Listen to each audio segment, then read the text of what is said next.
Fíjense que por esas cosas misteriosas del destino, a veces uno es empujado a ser parte de la historia, pero de esas historias desconocidas, que generalmente pues no son escritas porque no ha habido testigos importantes que dejaran el documento de los hechos.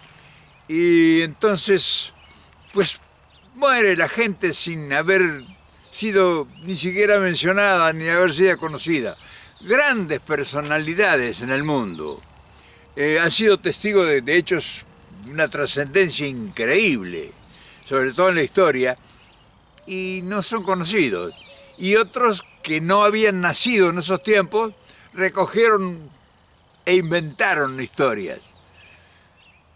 Una de esas partes primeras de haber sido partícipe de la historia, una historia importante de la Argentina y del exilio de Perón, o sobre todo de los primeros 2 o 3 años del exilio violento, triste y amargo del general en Panamá, en Venezuela y en Santo Domingo.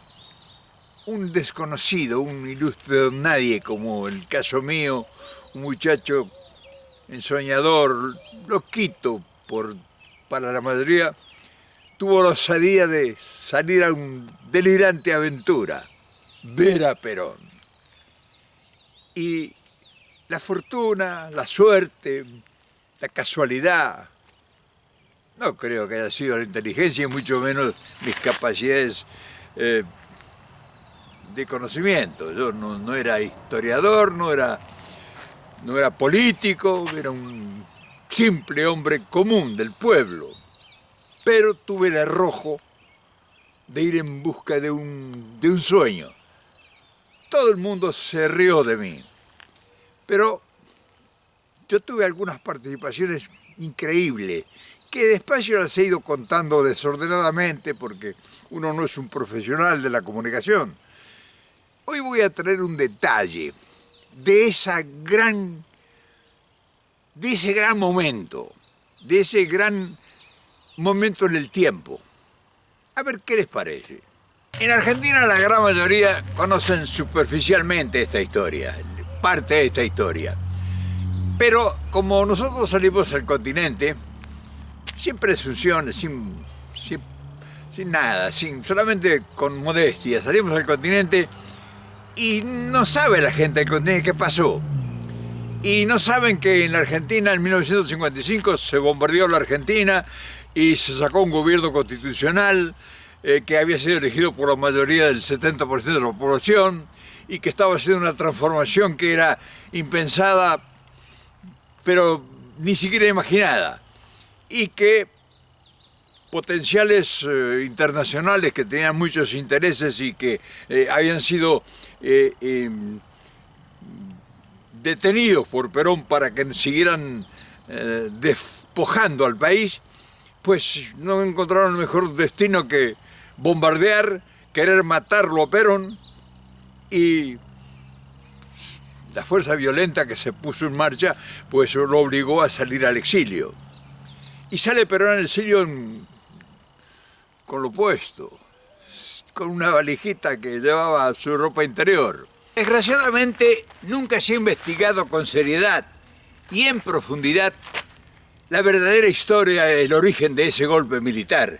Pero como se sucedieron posteriormente golpes en todos los países y se instalaron dictaduras violentas, pues es de natural suponer que fue un hilo conductor de un proyecto de una hegemonía mundial que quería desplazar los gobiernos nacionalistas, los gobiernos que se ocupaban de resolver los problemas de la grande mayoría, porque era un coto de casa, se llevaban todas las riquezas de todo el continente gratis, desde el tiempo de la colonia, o sea que no es muy misterioso descubrir el origen y el fundamento de toda esa barbarie que se instaló.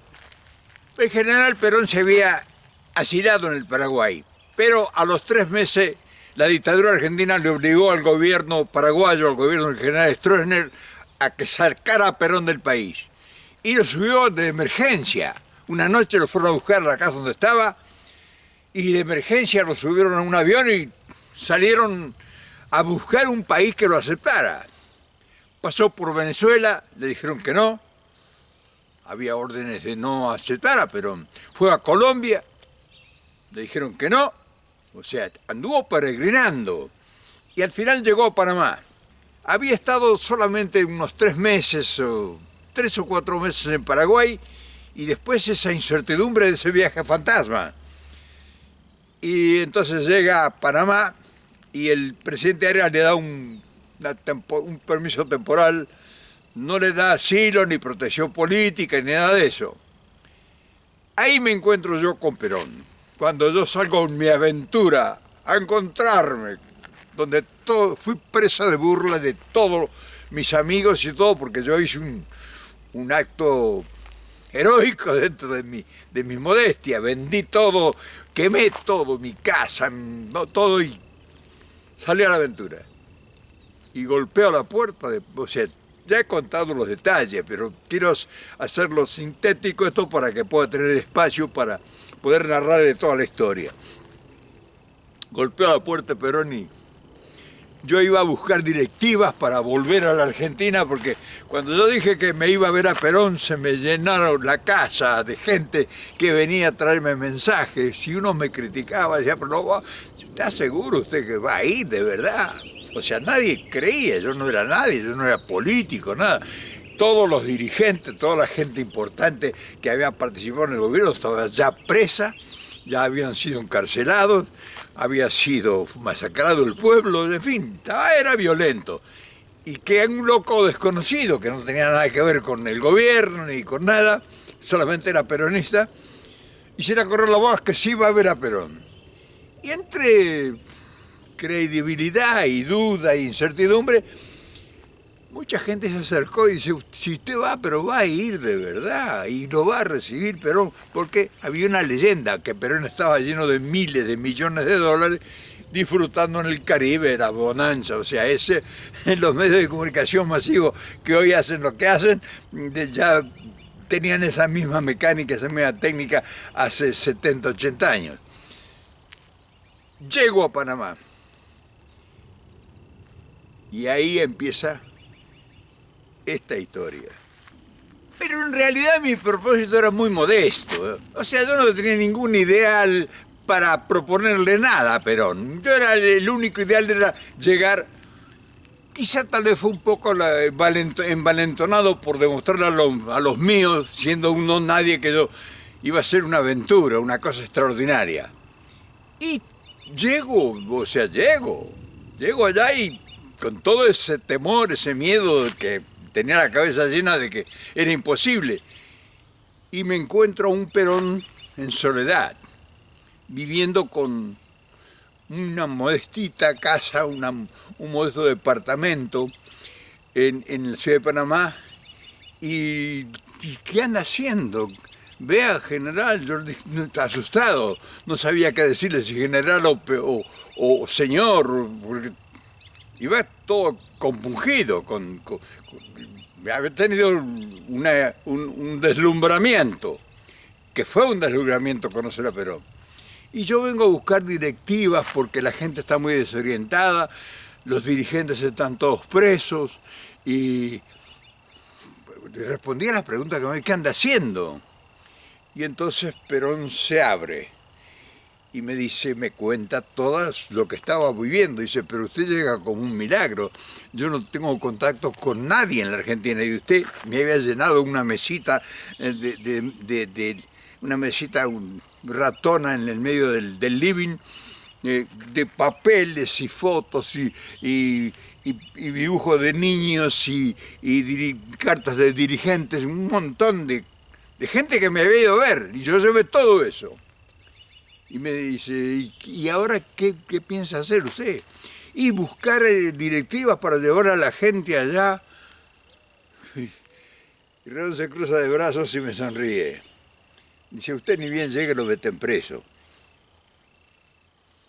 Ahí empieza realmente lo que significó ese encuentro.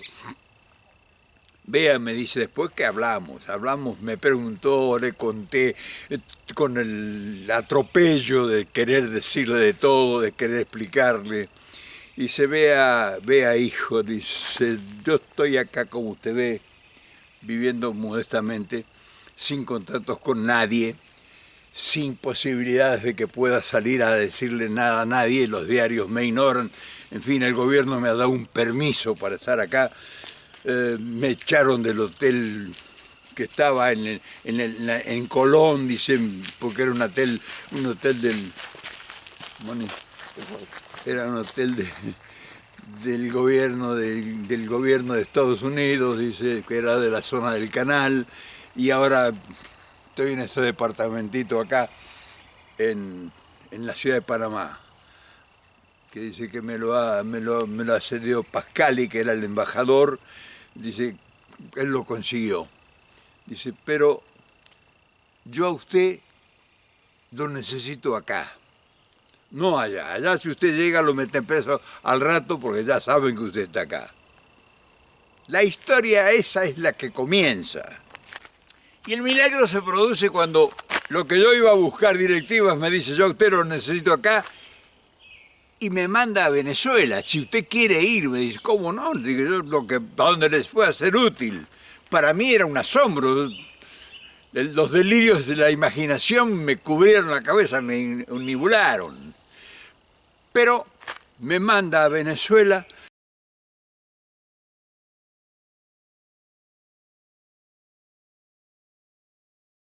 para iniciar la resistencia. Dice, hay otro muchacho allá que dice, ya está, lo mandé hace una semana, fue, dice, me vino a ver como usted así, solo, y dice, vamos a organizar la resistencia para resistir a la dictadura y para que le llegue ordenadamente órdenes o comunicaciones o la información para que la gente sepa qué tiene que hacer y no lo sigan matando y no lo sigan metiendo en la cárcel. Viajo a Venezuela, me instalo en Caracas y a los 3 o 4 meses, 3 meses, porque eso era en marzo, y en agosto él ya estaba con nosotros en Venezuela. O sea, ya Panamá no lo podía resistir más. Panamá le dijo, lo llamaron del gobierno y le dijeron, mire, me piden que usted tiene que salir de acá. Y nosotros ya le habíamos coordinado con Martínez, con Rodolfo Martínez, un muchacho de Rosario, con contactos que había hecho Martínez, no yo. Era un hombre muy hábil, muy inteligente, muy lúcido, muy perspicaz y con mucha penetración. Así había hecho amigos, era un hombre de la noche de Buenos Aires, era amigo de John William Cook y era amigo personal, pero era una noche de un hombre de la farándula, conocido de todos, o sea, era un hombre de Buenos Aires que se movía y que tenía algún dinero, no mucho, tenía según me confesó, tenía un dinero nomás que le permitió hacer ese viaje. Entonces me encuentro con Martínez y cuando Martínez prepara con la gente que él se conecta de inmediato, ahí se hace amigo de gente del gobierno, y consigue la posibilidad de que Perón, que ya había sido rechazado por Pérez Jiménez, que era el presidente, un general Pérez Jiménez, que era el presidente de Venezuela, pero lo convence a través de unos periodistas que escriben en los diarios importantes y amigos de otros políticos, que le den un permiso para que Perón ingrese a Venezuela. La llave de este milagro de Venezuela se debe a el periodista, un doctor que escribía en el diario más importante de México y que era amigo del presidente, Pennsine Hernández. No se olviden, Pennsine Hernández fue la llave que le abrió las puertas a Perón para que ingresara a Venezuela. Y por eso el general en el mes de agosto voló de Panamá a Caracas. Y ahí se instala en un departamento provisorio y después alquila otro departamento en el edificio de Jos Marí, que ya yo he hablado del tema este. Pero la historia es que voy a contar un hecho de una trascendencia extraordinaria. Y les marco todo el panorama, cómo se sucedieron las cosas, así simplificado. O sea, porque no me puedo detener en detalles, sino necesitaría un video de un día entero. Pero bueno, le voy dando la conformación de la historia para que ustedes sepan qué pasó en ese amargo exilio del general, prácticamente desconocido para la gran mayoría. Se ha escrito un montón de inventos, un montón de macanas, mentiras, de gente que no estuvo, que le contaron, que se imaginaron, que se rellenaron. Pero los que estuvimos ahí éramos 3 o 4 nada más, o sea que no hay misterios acá. Y esos 3 o 4, todos, prácticamente todos, pertenecemos y nos mantenemos en el desconocimiento absoluto y sobre todo muchos en el olvido, gente mucho más importante que yo, como por ejemplo el mayor Pablo Vicente, que fue un hombre muy importante, como fue después Jorge Paladino, otro hombre importante del peronismo que hizo posible el retorno de Perón a la Argentina, en fin, pero eso ya es otra historia, no nos tenemos que ver. En esa estada de Perón en Caracas es cuando se transforma, ya habían pasado prácticamente alrededor de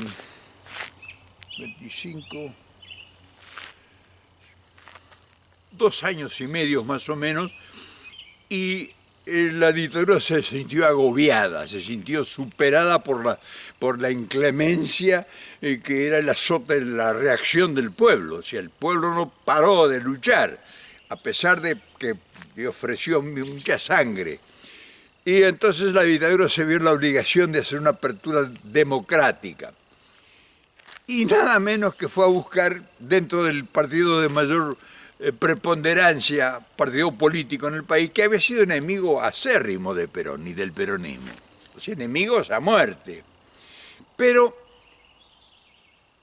la dictadura había elegido para que fuera el que llevara adelante eso y entregarle el poder aparente político y quedándose con el poder militar, controlando la economía y controlando la fuerza por sobre todo el movimiento político. Habían sacado al peronismo fuera de la ley, o sea, todo lo que fuera, prohibieron mencionar a Perón, prohibieron cantar la marcha peronista y sacar todas las fotos, y el que encontraba con una foto de Perón iba a la cárcel. Dentro de ese contexto se mueve la instancia de Perón en Venezuela, haciendo una vida sedentaria, ir a algún restaurante a comer, por ejemplo, polenta en el restaurante de Gigina, que estaba en la avenida Andrés Bello, ir al Palacio Televisa para ver boxeo, para ver la lucha libre, ver televisión, algunas veces salir a caminar en las noches, paseando los perros, en fin, una vida muy sedentaria. A veces salíamos cuando se cambió de casa, de la primera que fue, a comprar los muebles en una tienda importante que se llama Sears. Todas esas cosas que fueron conformándolo. Pero al transcurrir el tiempo y ya estar instalado en Venezuela, empezaron a converger, a venir gente que venía de Argentina, ya gente del peronismo o gente afín al peronismo, para hablar con Perón. Y habían llegado un grupo de militares que habían intentado una sonada contra el gobierno y al cual fueron algunos fusilados. O sea, el gobierno fusiló a un general Valle y a otros militares, y los que pudieron salvar su vida pues emigraron a encontrarse con Perón en Venezuela. Pero sin embargo, por ese lado hubo cosas positivas, porque fue un tiempo que lo aprovechó Perón para consolidar la resistencia, porque ya había establecido una comunicación muy férrea, muy firme con la Argentina y con los liderazgos políticos. Entonces eso fue muy importante. Y ese hecho que se utilizó, o sea, Perón no dejaba su tarea, él se levantaba a las 7 de la mañana y después de desayunar frugalmente, pues se ponía a escribir sus cartas, y él escribía 10 cartas diarias. O sea, Perón en su exilio escribió más de 40.000 cartas, que fue su medio de comunicación. Imagínense lo que hubiera hecho con una cámara como esta, por ejemplo. Pero entonces, esa resistencia fue tomando una consistencia de tal manera que con el peronismo fuera de la ley creció el avenimiento de esa nueva oferta de salir de la dictadura. Salir de la dictadura con un nuevo dirigente que se llamó Frondizi, y no tuvo mejor idea Frondizi que buscar la única forma de poder consolidar y tratar de aplacar la violencia, resistencia peronista, asociarlo a Perón. Le ofreció que lo ayudara a llegar al gobierno, que el peronismo votara por él y que él le prometía devolverle al peronismo, primero sacarlo fuera de la ley, primero, y después devolverle todos sus derechos y, en fin, su posición para que como partido político pudiera desenvolverse normalmente dentro del país. O sea, fue una estrategia que Perón, no tonto, pero muy inteligente, se dio cuenta que era solamente una alternativa, pero que había que aprovecharla porque si había una posibilidad para que la dictadura desapareciera, o por lo menos al haber un gobierno democrático, pues había posibilidades de operar más libremente ya dentro del país. Y en general, durante las aparentes secretas negociaciones, a los íntimos nos tenía al tanto de que Frondizi había mandado un hombre para negociar con él y nos contaban los detalles de las propuestas y demás. Pero se produce, como les dije antes, el golpe violento de Estado contra Pérez Jiménez y se rompen todas las posibilidades.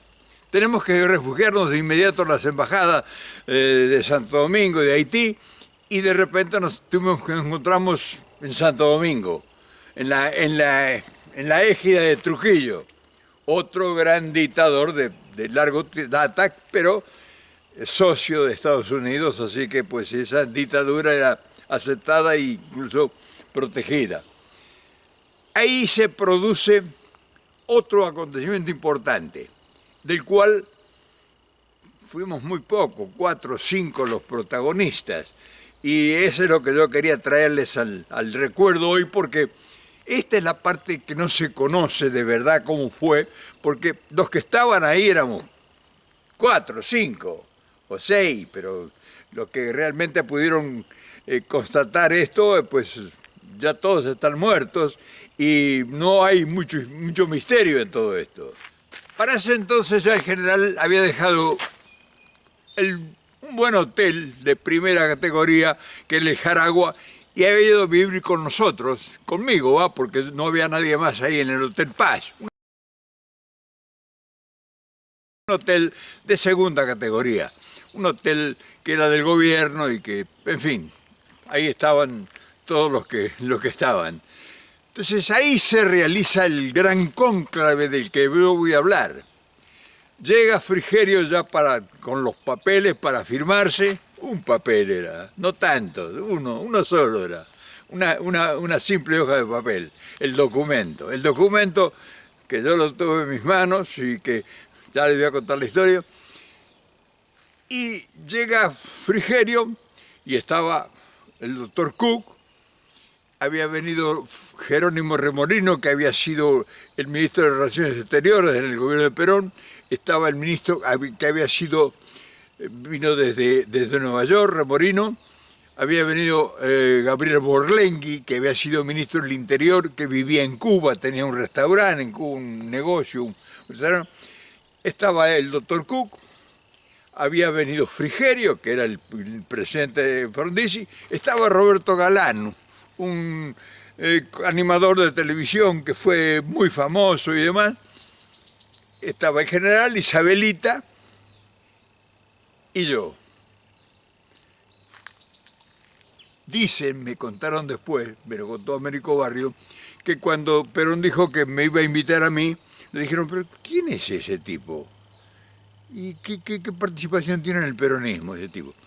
Y Perón le dijo, no, ese es el único representante que tengo yo del pueblo y no puede estar ausente. O sea, esa fue la causa porque yo participé en ese cónclave donde se firmó el pacto Perón-Frondizi en la ciudad de Trujillo. O sea, Santo Domingo hoy, y siempre. Como digo, el general nos explica el propósito del pacto, de llegar a un acuerdo con el hipotético futuro presidente que no iba a votar el peronismo, porque si no, no hubiera llegado al gobierno. Y nos explicó en detalles todo, que estaba con el doctor Frigerio, que había especialmente enviado por el doctor Frondizi, y que se iba a firmar ese pacto. ¿Qué nos parecía a nosotros? Y todos, sí, lo mejor, y cada quien dio su discursito ahí. Y yo, que estaba para la puerta, dije, yo no estoy de acuerdo. No estoy de acuerdo, dijeron todos. ¿Y por qué? Porque Frondizi no va a poder cumplir con la promesa. Detrás de Frondizi va a estar la dictadura militar, aparentemente desdibujada, pero no le van a entregar al poder, que han bombardeado, han hecho todo lo que han hecho. Yo me desaté como un enloquecido. Y le expliqué todo, bombardearon, mataron a gente, asesinaron, encarcelaron, y ahora le van a entregar el gobierno a Frondizi para que vuelva al peronismo. Digo, pero eso es ingenuo, eso no puede ser. Me desboqué. Y se quedaron todos, ¿pero quién sos vos? Me dijo Roberto Galán, el que menos podía ir. Y me dijo, y salió Cook, me dijo, no, pero no es cierto, Reynoso, no se preocupe, nosotros ya tenemos todo acordado con el... Y Frigerio se volvió loco, que era el representante de Frondizi. Y ahí se entabló como una especie de controversia, pero muy violenta. Y entonces Perón se adelantó, me puso una mano en el hombro y me dijo, venga, hijo, y me llevó a su cuarto, o sea, a la habitación. Me dijo, siéntese, me senté en la cama. Me dijo, vea, usted tiene razón, ya lo hemos venido hablando esto, pero es la única opción posible que nos queda. Nosotros no podemos seguir votando en blanco. Si este hombre no nos cumple, lo denunciamos públicamente, y nosotros ya hemos avanzado bastante en esto. General, el hombre no sabía, me deshacía, pero a mí, ¿por qué me tiene que explicar? Yo no soy nadie, yo no significo nada. Esta gente es la gente importante que... Dice, no te creas, no se crea Reynoso, dice, no se crea hijo, me dijo. Estaba la Virgen de Luján en la mesa de luz donde estaba Perón y la foto de Evita, arriba la mesa de luz de él. Dijo, no se crea. Usted aquí es el único representante del pueblo argentino. Por eso yo tengo la obligación de explicarle a usted, porque usted le va a contar a toda su gente. Esta gente que está ahí no le va a contar al pueblo. Por eso me interesa que usted esté de acuerdo con esto. General, pero por favor, imagínense que yo, Perón me estaba pidiendo mis disculpas o explicaciones. Pues, haga lo que usted quiera, por favor, no me tome en cuenta, yo no soy nada ni nadie. Y volvimos a la casa. Bueno, dice, esto no ha pasado, qué bueno que ocurra esto, dijo Perón, así estamos de acuerdo todos, Reynoso ha entendido la cosa, él comprende ahora. Y me guiñé el ojo, Perón. Vivísimo era. Y se firma el pacto. Todo lo tuvimos en la mano. Pasa un rato, me voy yo a mi habitación y aparece Cook, golpea la puerta. Y me dice, Reynoso. Hola, doctor. Digo, disculpe. No, dice, olvídese, por favor. No, esas son cosas importantes. Dice, en la política siempre hay estas cosas. Pero siempre llegamos de acuerdo, siempre llegamos a un acuerdo. Dice, ¿por qué no me hace un favor? Dice, me hace una copia de esto, dice, a máquina o como sea, dice, y me la trae, dice, porque no necesitamos unas copias. Y yo ingenuamente dije, sí, ¿cómo no? Y me quedo ahí y se va. Dice, después, dice, no se apure, nada, fue al mediodía, eran como a las 10 o las 11 de la mañana. Eran. Pero el tema era, después yo me di cuenta, que querían que yo se lo contara o sacara copias, se lo contara a la gente que estaba ya ahí en Santo Domingo, que no estaba de acuerdo con Cook ni con todo, que era un montón de gente, eran como 4 o 5 personas que no querían saber nada con el acuerdo este y que estaban en contacto conmigo. Entonces ellos querían, Cook quería que yo le hiciera conocer a los otros, que les mostrara el papel. Yo hice la copia, yo no tenía que explicarle a nadie nada. hice la copia, conseguí una máquina de Fidencio Garris, que era el compañero de cuarto mío, Fidencio, un dominicano que relataba el béisbol, me dio la máquina y hice la copia y fui y se la entregué al general. Ese día, esa historia fue así. Yo les preguntaría si alguna vez la escucharon de alguien, que fue un hecho importantísimo en la historia argentina. ¿Qué pasó después? Efectivamente, el peronismo se volcó a las urnas, reventó las urnas y lo hizo presidente a Arturo Frondizi. Y entonces había que ir a ordenar, y entonces el general nos desplaza a John William Cook y a mí que volviéramos a la Argentina. Cook no pudo entrar, se tuvo que quedar en el Uruguay, o sea, no tenía orden de todavía regresar al país, lo metían preso, o sea, Frondizi ya era presidente, ya estaba en el poder, y yo entré, me secuestraron el pasaporte, yo tenía un pasaporte blanco de un acuerdo de Polonia, un acuerdo a los asesinados políticos internacionales que me habían otorgado a mí en Santo Domingo. O sea, me habían secuestrado mi pasaporte argentino y tenía un pasaporte de refugiado político de acuerdo a un convenio con, no sé, Polonia, no sé qué, un pasaporte blanco era. Me lo retuvieron. Y empezó la persecución, o sea que yo donde iba tenía gente siguiéndome. Estuve más o menos de 3 meses y cuando ya me dijeron, mira, te van a detener en cualquier momento, pues es cuando yo salí, como lo he contado, en un camión sin un centavo. Había perdido familia, había perdido todo, mis padres estaban entristecidos, en una gran pobreza. O sea, no quiero ni recordar eso. Y me fui a Mendoza en un camión que llevaba vino a Buenos Aires, crucé como pude la cordillera y empecé a caminar el continente hasta que llegué a México 2 años después. O sea, esta es la historia de una historia prácticamente desconocida. Yo no quería morirme sin dejarle el testimonio. Espero que les haya gustado y como siempre aquí estamos todos los días con una cosa distinta, porque no se trata de estar todos los días sobre lo mismo. Yo cuento una parte histórica, me refiero a un hecho importante y después trato de salir de eso para darle espacio a que sea digerida la noticia. Así que mañana nos vamos a volver a encontrar seguramente. Te mando un gran abrazo y ya sabes las vicisitudes que se pasaron por el peronismo, mientras otros se han hecho multimillonarios y nosotros mirá todavía dónde estamos. Pero bueno, eso es otra historia. Mañana nos vemos.